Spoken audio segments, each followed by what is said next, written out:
தந்தை, மகன், தூய ஆவியாரின் பெயராலே ஆமேன். அன்பிற்குரிய சகோதர சகோதரிகளே, தவக்காலத்தினுடைய 4வது ஞாயிறு ஓய்வு நாளிலும் ஆண்டவர் ஓயாமல் கருணை பாவிக்கின்றார் என்பதனை சிந்திக்க நமக்கு அழைப்பு விடுக்கின்றது. இன்றைய நற்செய்தி வாசகத்திலே பிறவியிலே பார்வை இல்லாமல் இருந்த ஒரு நபருக்கு ஆண்டவர் இயேசு பார்வை கொடுக்கின்றார். அது ஒரு ஓய்வு நாள். தன் உமிழ்நீரை உமிழ்ந்து சேறு உண்டாக்கி அவருடைய கண்களில் பூசி அவரை சீலோவாம் என்கின்ற குளத்தில் சென்று கழுவ சொல்லுகின்றார். அவரும் பார்வை பெறுகின்றார். ஓய்வு நாளில் உழைக்க கூடாது, ஓய்ந்திருக்க வேண்டும். ஆண்டவர் இயேசுவனுடைய பகுதியில் அவர் சேறு உண்டாக்கினார், அதை எடுத்து கண்ணில் பூசினார். இது ஒரு வேலை. பார்வையற்ற நபர் சீலோவாம் குளத்திற்கு சென்றார், அங்கு தன் கண்களை கழுவினார். இது அவர்களுடைய வேலை. இவர்கள் இருவருமே சட்டத்தை மீறிவிட்டார்கள். இவர்கள் பாவிகள். இயேசு இறைவனிடமிருந்து வந்தவர் அல்ல, இறைவாக்கினர் அல்ல. ஏனென்றால் அவர் சட்டத்தை மீறுகின்றார் என்பதுதான் பரிசேயர்களுடைய குற்றச்சாட்டு. விவிலியத்திலே துவக்க நூலிலே வாசிக்கின்றோம். 6 நாட்களில் கடவுள் இந்த உலகத்தையும் உலகில் உள்ள யாவையும் உண்டாக்கினார். 7ஆம் நாள் ஓய்ந்திருந்தார். விடுதலை பயண நூலிலே 20வது அதிகாரம் 8 முதல் 11 வரை உள்ள வசனங்களில் வாசிக்கின்றோம் ஓய்வு நாளின் சட்டத்தை குறித்து.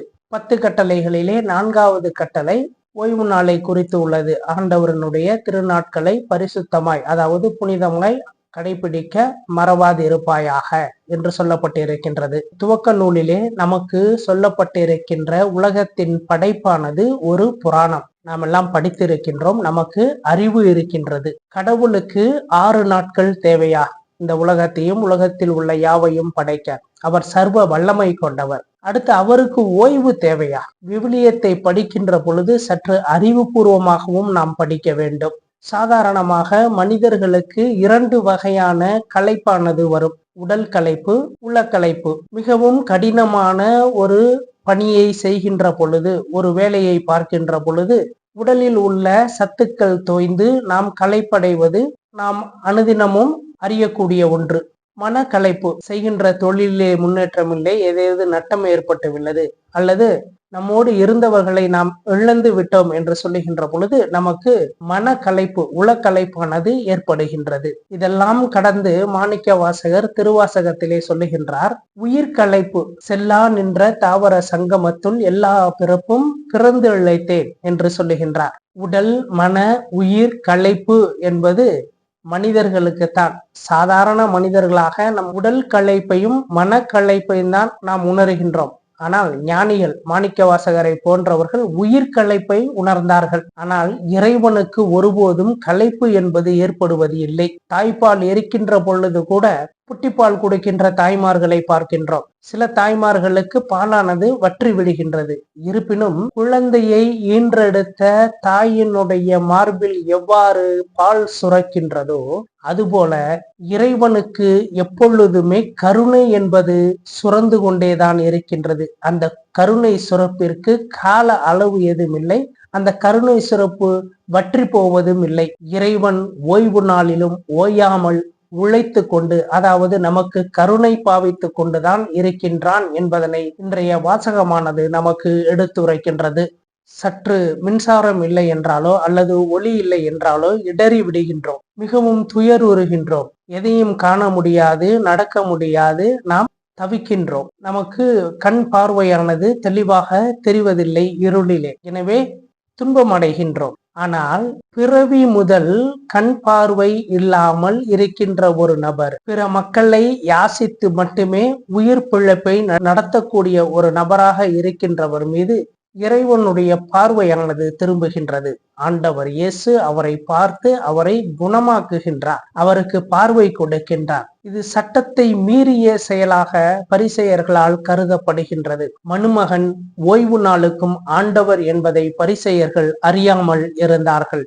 அந்த பிறவி குருடன் பார்வை பெற்றது குறித்து அவர்கள் மகிழ்ச்சி கொள்ளாமல் இவர்களை குற்றம் சாட்டுகின்றார்கள்.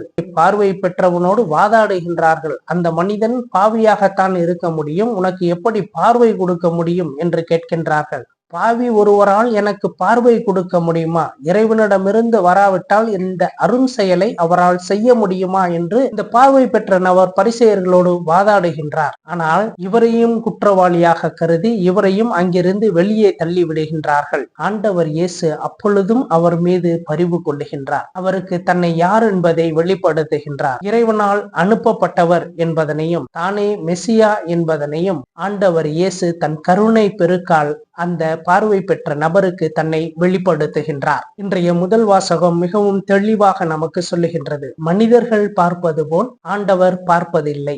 மனிதர்கள் முகத்தை பார்க்கின்றார்கள், ஆண்டவரோ அகத்தை பார்க்கின்றார். இன்றைய நற்செய்தி வாசகத்திலும் நாம் தொடர்ந்து வாசிக்கின்ற பொழுது, பார்வை பெற்றிருக்கின்றேன் என்று சொல்லுபவர்கள் நீங்கள் பாவத்தில் இருக்கின்றீர்கள், பாவத்தை சுமக்கின்றீர்கள் என்று ஆண்டவர் சொல்கின்றார். நீங்கள் பார்வை பெறாமல் இருந்திருந்தால் அந்த பாவமானது உங்கள் மீது சுமத்தப்பட்டிருக்காது என்று சொல்லுகின்றார். ஏனென்றால் பார்வை என்பது, கண்ணோட்டம் என்பது, கண் என்பது கருணையினுடைய அடையாளம். பிறர் படுகின்ற துயரத்தை பார்த்து கருணை கொண்டு அவர்களுக்கு தேவையான உதவியை செய்யாமல் இருப்பது பாவமாகும். அதனால்தான் நான் பார்வை பெற்று இருக்கின்றேன் என்று சொல்லுகின்ற பரிசேய கூட்டத்திற்கு நீங்கள் பாவிகளாக இருக்கின்றீர்கள், நீங்கள் பாவத்தை சுமக்கின்றீர்கள் என்று ஆண்டவர் சொல்லுகின்றார். தமிழ் இலக்கியங்களிலே நாம் வாசித்தோம் என்றால், இறைவன் ஒளியாக இருக்கின்றார். அவர் எப்படிப்பட்டவராக இருக்கின்றார் என்றால் நடனம் ஆடுகின்றவராக இருக்கின்றார். அதனால் அவரை நடராசர் என்று கூறுகின்றோம். அவருடைய நடனத்தின் போது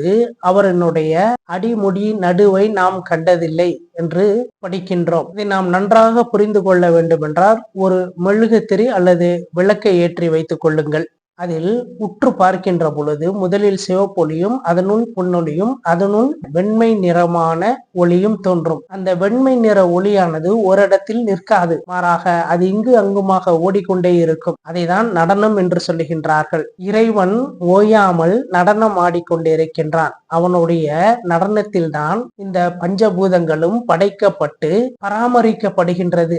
இந்த உலகத்தினுடைய இயக்கமானது அவனுடைய நடனத்திலேதான் இருக்கின்றது. அது ஞானம் விளையும் நடனம், அது திருநடனம் என்று நாம் வாசிக்கின்றோம். இந்த பகுதியையும் ஒரு ஞானியானவர் இறைவன் மீது கொண்ட அன்பால் நாம் எவ்வாறு சிறு பிள்ளைகள் தொடர்ந்து விளையாடி கொண்டு இருக்கின்ற பொழுது, ஓடி ஆடி கொண்டு இருக்கின்ற பொழுது உனக்கு காலே வலிக்காதா என்று கேட்போமே, அதுபோல இறைவனை பார்த்து ஒருவர் கேட்கின்றார், ஓயாமல் ஆடிக்கொண்டே இருக்கின்றாயே, உனக்கு கால் நோகாதா என்று கேட்கின்றார். அவன் ஒரு நிமிடம் ஓய்ந்தான் என்றால் இந்த உலகமானது எவ்வாறு இயங்கும்? எல்லாம் நமக்கு தெரியும், எல்லாத்தையும் நான் கண்டுகொண்டுதான் இருக்கின்றேன் என்று சொல்லுகின்றோம். யாவற்றையும் என்னால் செய்ய முடியும் என்று சொல்லுகின்றோம். நமது உடலிலே இருக்கின்ற உறுப்புகள் அனைத்தையும் இயக்குவது யார்? நாம் இயக்குகின்றோமா?